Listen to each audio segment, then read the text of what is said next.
Retornamos ao último bloco do programa Direitos e Deveres, Cidadania e Ação pela TV Destaque, hoje conversando com o Dr. Elcio Benedito Nogueira, advogado, professor universitário, que está nos elucidando sobre questões importantes relacionadas ao CDC. Dr. Elcio, uma questão também que parece bem relevante é a da responsabilização do profissional liberal na prestação do serviço. Como é que pode ser analisada essa questão? O engenheiro, o médico, o advogado, por exemplo, estão sujeitos ao CDC. Existe alguma diferença entre o trabalho desses profissionais e a apuração da responsabilização deles? Esse é um outro tema que nos remonta, né? Uma boa reflexão. Na verdade, muito se lutou anteriormente a fim de se... E existem alguns doutrinadores que não concordam que os profissionais liberais se sujeitem ao CDC. Mas, via de regra, como a maioria dos prestadores de serviços, os profissionais liberais também se sujeitam ao CDC. A exceção fica por conta do quê? Do tipo de responsabilidade desse profissional. Ou seja, a responsabilidade dos profissionais liberais, ela não é objetiva como apregoado pelo CDC. É uma responsabilidade subjetiva. Em outras palavras, tem que demonstrar a culpa do profissional liberal para obter algum tipo de ressarcimento, algum tipo de reparação de um eventual dano que eles possam ter, os fornecedores liberais, tenham propiciado ao consumidor. E tem um outro detalhe ainda diante desse quadro. Não cabe, portanto, se a responsabilidade é subjetiva, não cabe, portanto, a inversão do ônus da prova. Em outras palavras, o consumidor que se sentir lesado por uma determinada prestação de serviço realizada por profissionais liberais, ele terá que ajuizar uma demanda e o princípio do contraditório e da ampla defesa permanecerão e, em suma, o consumidor terá que provar que houve realmente uma lesão causada por esse profissional liberal. Doutor Elcio, nesse sentido do consumidor ter que provar o dano, nós vemos aqui no Brasil um aumento considerável de ocorrência de danos causados por cirurgias plásticas. Tá? Com relação a esse profissional médico que faz esse tipo de serviço, presta esse tipo de serviço, qual é a posição do CDC em relação a esse serviço prestado pelo cirurgião plástico? É pelo efeito final ou seria assim pelo o meio? Entendi. Só me dá 30 segundinhos, aliás, muito menos. Bom, já concluiu a pergunta? Está concluindo? Concluiu? Não, vamos. Bom, diante dessa indagação, você fala do cirurgião plástico. Então, nós temos que voltar um pouquinho na pergunta anterior pelo seguinte. Em tese ou em princípio, os profissionais liberais, eles assumem com as suas tarefas laborativas, eles assumem a chamada obrigação de meio. O que quer dizer isso? O profissional liberal não tem o dever de resultados. Ou seja, ele tem que demonstrar empenho, ele tem que demonstrar diligência, ele tem que cumprir tudo o que o seu mistério lhe dá o dever. Mas ele não tem e não deve garantir resultados, porque é obrigação de meio. Já o cirurgião plástico, por seu turno, ele já tem um outro tipo de obrigação assumida quando ele é contratado. Ou seja, o cirurgião plástico, ele já assume uma obrigação de resultado. E por isso, a sua responsabilidade pelo CDC é a responsabilidade ligada ao resultado da tarefa a qual ele foi contratado. E isso leva a crer o quê? A famosa responsabilidade pelo fato do produto, serviço, pelos vícios do produto serviço, por esse profissional cirurgião plástico. Então, o cirurgião plástico, quando uma senhora ou quando qualquer pessoa utiliza dos serviços dele, já previamente contrata o que quer. Então imagine hoje no Brasil as cirurgias plásticas femininas, né? As mulheres que querem modelar os seus corpos, né? Nas suas diversas partes. Vejam vocês, se porventura a pessoa que não tinha o corpo que ela gostaria de ter, mas é um corpo perfeito, ela vai e contrata um profissional desse jaez para realizar uma cirurgia plástica e, por uma infelicidade, tudo acaba saindo da maneira adversa ao combinado, ao pactuado, ela tem direito sim a uma indenização, porque o cirurgião plástico assumiu com essa pessoa um dever, uma obrigação de resultado. Se ele não foi atingido esse resultado, isso gerará uma responsabilidade na ótica ressarcitória, na ótica reparatória e, dependendo do caso, porque hoje nós vemos muitas situações em que o cirurgião plástico, ou aquele que se diz cirurgião plástico, nem é cadastrado junto ao credenciamento nacional de cirurgia plástica. E isso acaba sendo um engodo ao consumidor, a pseudo-facilidade, e isso ainda pode gerar, sim, além da responsabilidade civil, a responsabilidade criminal. Só complementando, doutor Clóvis, um minutinho.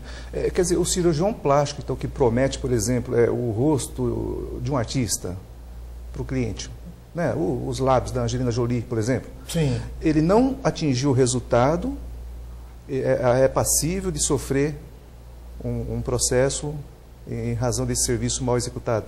Exatamente. É claro que nós não podemos levar isso ao pé da letra, né? No sentido de que achar, eu quero ficar com o rosto daquele ator, daquela atriz. Não, não é isso. Mas se a combinação, a contratação é no sentido de ter pelo menos as feições do resultado que levam àquilo que foi prometido, ele responde sim.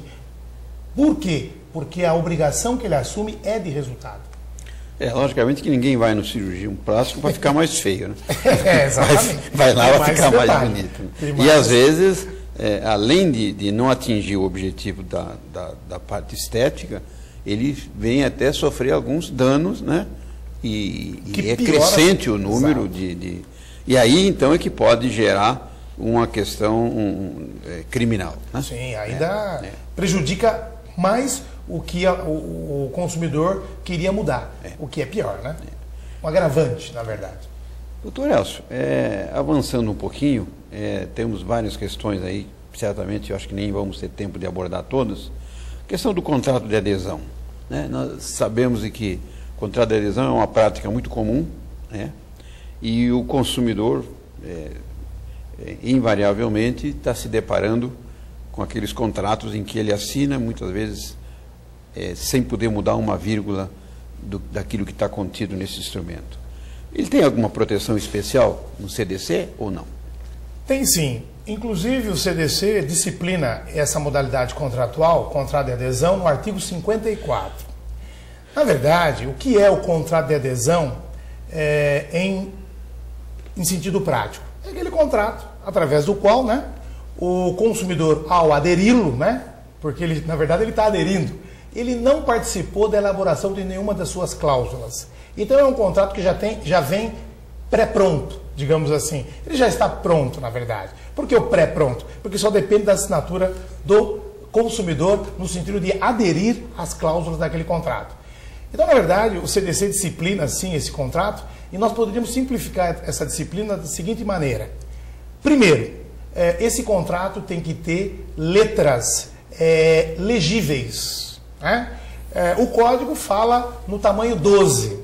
Né? No mínimo, ele tem que ter o tamanho 12, essa letra, para não configurar um abuso ao direito do consumidor.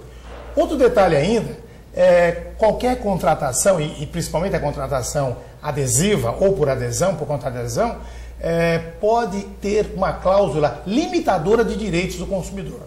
Essa cláusula limitadora de direitos do consumidor, se houver no contrato, tem que ser em letras garrafais, para que o consumidor não tenha dúvida nenhuma do que ele está aderindo, do que ele está contratando. Por outro lado, nós ainda temos que pensar no quê? Na questão de que pode ter a chamada cláusula resolutiva. O que é a cláusula resolutiva? Quando uma das partes não cumpre o contrato se extingue. Só que essa cláusula resolutiva, pelo contrato de adesão, ela tem que propiciar ao consumidor o direito de escolha. Ou ele quer, como é que se diz, resolver o contrato, extinguir o contrato, ou, por exemplo, ele quer uma indenização, um ressarcimento de despesas. Então tem que haver uma situação alternativa em relação à possível cláusula que vá resolver esse contrato. Doutor Elcio, quando o senhor falou que o código prevê a letra tamanho 12, doutor Clóvis Rio, eu também, que para nós pelo menos 14, né? Sim, é que o código estabelece no mínimo 12. Essa fonte 12... Fonte 12 já foi. No mínimo. Aos bons tempos atrás foi fonte 12. Mas hoje... Há 20 anos atrás. Hoje eu concordo com os senhores, na medida em que, é claro, tem que ser algo que o consumidor médio, ele já... como se diz no popular, bata o olho e já veja o que ali está aderindo. Só aproveitando que nós estamos falando de contrato, uma coisa interessante, talvez algum assinante que esteja assistindo tenha essa dúvida. Nós falamos que o fornecedor ele tem uma responsabilidade objetiva em relação a esse ato jurídico que se pratica na relação de consumo. Se o fornecedor pegar o contratinho dele de prestação de serviço, inserir algumas cláusulas, tirando dele a responsabilidade, isso é possível? Isso é legal? Você diz o consumidor? Desculpe, o fornecedor, sim. Isso. Ele sabendo disso, ele já põe ali a cláusula de que ele deixa de ser responsável por eventual vício. É isso? Existe, é possível isso? Na verdade, pelo CDC, pelas normas do CDC, tais cláusulas seriam abusivas. E as cláusulas abusivas, elas são, pelo CDC, nulas de pleno direito. Não adianta colocar. Não adianta, isso não vale nada. Ele pode até colocar, só que veja, na hora de uma discussão jurídica, esse fornecedor naturalmente vai estar em desvantagem. Nenhuma cláusula que impossibilite, atenue ou exonere a responsabilidade e a obrigação do fornecedor é válida sob a ótica do Código de Defesa do Consumidor. E isso está, entre outras possibilidades, no artigo 51 do Código de Defesa do Consumidor. Se pegar, pegou, né? Aquela história. Doutor Elcio, eu vou fazer um desafio agora, porque nós temos praticamente 2 minutos para encerrar o programa. Pois não. Mas eu acho que uma questão que é importante, que não pode ficar de lado. Nós falamos de todos os direitos do consumidor. E não poderíamos deixar de perguntar quais são os meios legais que esse consumidor tem para buscar a reparação desses direitos que tenham sido eventualmente ofendidos. Bom, se nós formos adentrar no âmago do artigo 81 do Código de Defesa do Consumidor, nós vamos verificar o tema ligado à defesa do consumidor em juízo. Essa defesa do consumidor em juízo, ela pode ser exercida de modo individual ou coletivo.